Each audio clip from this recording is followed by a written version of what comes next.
समझिए, समझना जरूरी है। आइए देखिए, बात करते हैं। Welcome to all of you. Urdu इस्लामी क्लास में फिर से आप तमाम बच्चों का स्वागत है, वेलकम है। आज हम बात करने वाले हैं इसमें नकरा की, इसमें नकरा की किस्में की। इसमें नकरा हमने पिछली क्लास में आपको पढ़ाया था। इसमें नकरा क्या है और उसकी किस्में, यानी उनसे रिलेटेड जो भी चीज़ें हैं उनका तस्करा करने वाले हैं। तो इसमें नकरा बोले तो कॉमन नॉन, यानी कॉमन नॉन किसे कहते हैं? कॉमन नाउन किसे कहते हैं? जातिवाचक संज्ञा, यानी जिससे पूरी जाति का समूह जिसके ऊपर हो। जैसे लड़का, लड़की, है ना। आप कोई पर्सनली कोई लड़की का नाम लेकर नहीं बोला जा रहा, आप पूरी लड़की का बात कर रहे हैं। शहर, पूरे शहर की बात कर रहे हैं, है ना। तो जिसमें हम पूरी शहर की या पूरी जाति का जिस पर बोध होता है वो इसमें नकरा कहलाता है, जिसको इंग्लिश के अंदर कॉमन नाउन कहते हैं, है ना। तो आज उससे अक़साम की बात करेंगे, यानी उसकी किस्में, उससे रिलेटेड क्या क्या है। तो सबसे पहले जो है वो उनकी किस्मों में इसमें आला है। क्या है इसमें आला?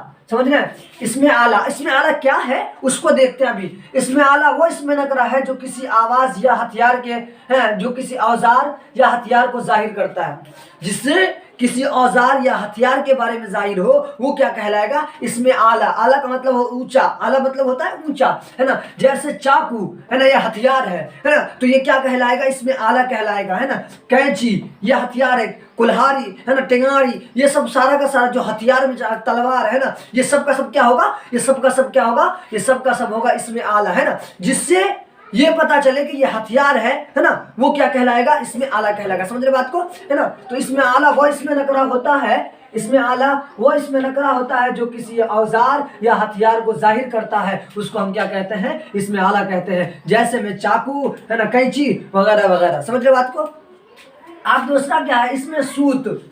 क्या है दूसरा? इसमें सूत। इसमें सूत किसे कहते हैं? इसमें सूत वह इसमें नकरा होता है, इसमें सूत वह इसमें नकरा होता है जो किसी आवाज को जाहिर करता है ना। जो किसी आवाज को जाहिर करे वो क्या होता है? वो इसमें सूत होता है। जैसे साए साए, काए काए, कुत्ता बोलता भौं भौं, है ना। तो ये सब क्या होगा? ये इसमें सूत होगा, है ना, जो आवाज को जाहिर करे कि किस चीज की आवाज है ना। साए साए, भाए भाए, कौ कौ, भौं भौं, है ना। ये सब का सब क्या होगा?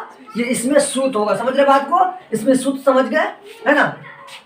अब आइए तीसरे नंबर में, इसमें मसगर या इसमें मसगर या तस्गीर। इसमें मसगर या तस्गीर किसे कहते हैं? तो इसमें मसगर या तस्गीर वो इसमें नकरा होता है जो किसी चीज को छोटापन को जाहिर करता है। जो किसी चीज के छोटापन को, है ना, जाहिर करके ये चीज छोटी है, वो क्या कहलाएगा?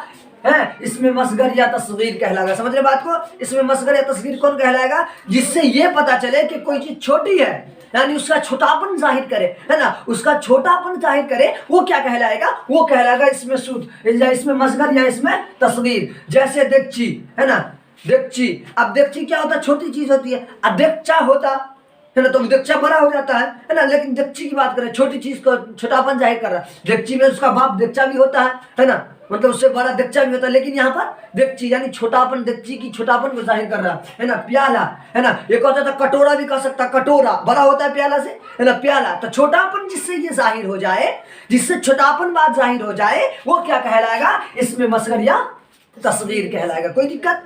अब आते हैं चौथा में। चौथा नंबर क्या है? इसमें मुकब्बर या इसमें मुकब्बिर, है ना। इसमें मुकब्बिर वो इसमें नकरा होता है जो किसी चीज का बड़ापन को जाहिर करे, जो किसी चीज का बड़ापन को जाहिर करे। जैसे यहाँ मकड़ी। अब मकड़ी छोटी होती है ना, उसके ऊपर किसका हुक्म चलता है? मकड़ा का।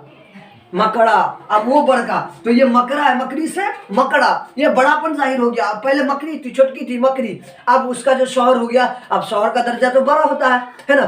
तो जो है मकड़ी से अब मकड़ा हो गया, अब मकड़ा हो गया तो वो बड़ी चीज हो गया। तो जिससे बड़ापन जाहिर हो, है ना, जिससे बड़ापन जाहिर हो, वो क्या कहलाएगा? वो क्या कहलाएगा? इसमें मुकब्बर कहलाएगा। समझ रहे बात को। आखिरी है 5वां नंबर में, इसमें ज़र्फ। क्या है?